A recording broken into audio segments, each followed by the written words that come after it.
Hello viewers, আসসালামু আলাইকুম। রিসমাস রান্নাঘরে আপনাদেরকে স্বাগতম জানাচ্ছি খুবই সুস্বাদু এবং খুবই সহজ একটি শাকের রেসিপি দেখার জন্য। তো আজকে আমি যে শাকটি করেছি সেটি হলো চিংড়ি দিয়ে লাউয়ের পাতার শাক। খুবই অসাধারণ লাগে এই শাকটি এভাবে করে খেলে। আশা করি আপনাদের কাছে খুবই ভালো লাগবে। তাহলে চলুন মূল রান্নাতে চলে যাই।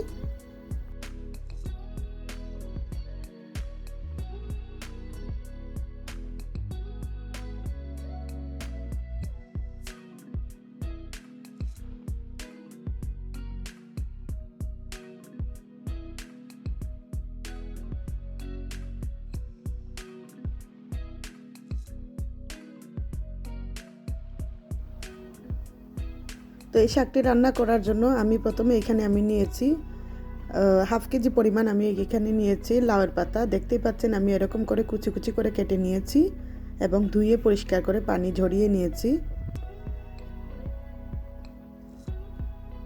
এবং আমার লাগবে চিংড়ি। এখানে আমি 1 কাপ পরিমাণ চিংড়ি নিয়েছি, মাঝারি সাইজের, ছোটও না বড়ও না, আমি এরকম খোসা ছাড়িয়ে নিয়েছি। তো চলুন তাহলে মূল রান্নাতে চলে যাই। তো এখানে আমি প্রথমে ফ্রাই প্যান বসিয়ে দিয়ে আমি এখানে শাকটা আগে ভাপ দিয়ে নিয়ে নিব।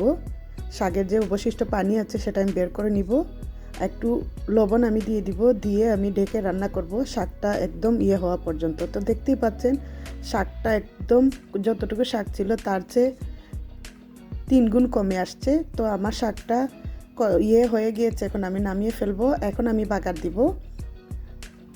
তো আমি এখানে 1/3 কাপ পরিমাণ তেল দিয়েছি। শাক রান্না করতে গেলে আমরা সবাই জানি একটু পরিমাণের চেয়ে একটু বেশিই দিতে হয় তেল। এখানে আমি রসুন কুচি দিয়েছি, আমি 1/4 কাপ রসুন কুচি এবং হাফ কাপ পরিমাণ পেঁয়াজ কুচি দিয়েছি। আর আমি দিয়েছি এখানে 10-12টি কাঁচামরিচ কুচি।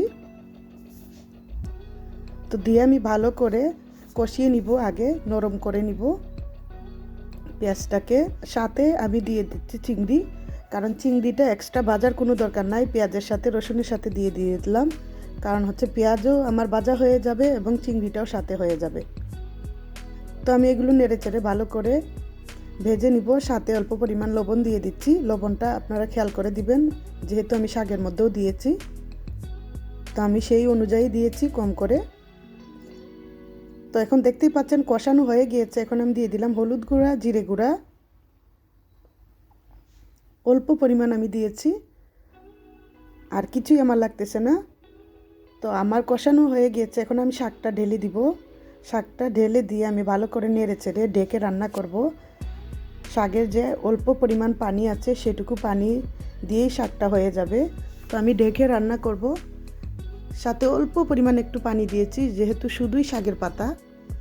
তো দেখতেই পাচ্ছেন প্রায় শাক আমার রান্না শেষ হয়ে আসছে। তো আমি আরেকটু নেড়ে চেড়ে দিচ্ছি।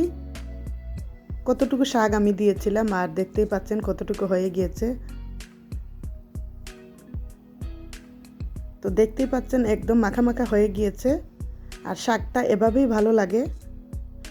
তো এই তো আমার রান্না হয়ে গিয়েছে, এখন আমি নামিয়ে পরিবেশন করে দেখাচ্ছি। তো এই তো দেখতেই পারলেন খুবই সহজে ইয়াম্মি একটা রেসিপি শেয়ার করলাম। আশা করি আপনাদের কাছে খুবই ভালো লাগবে। আর যদি ভালো লেগে থাকে তাহলে আমার চ্যানেলটি সাবস্ক্রাইব করার অনুরোধ রইল, এবং যারা এখনও সাবস্ক্রাইব করে আমার পাশে আছেন তাদেরকে অসংখ্য অসংখ্য ধন্যবাদ। তো আজকে এ পর্যন্তই। আগামী পর্ব দেখার আমন্ত্রণ জানিয়ে এখানেই বিদায় নিচ্ছি। সবাই ভালো থাকবেন। আল্লাহ হাফেজ।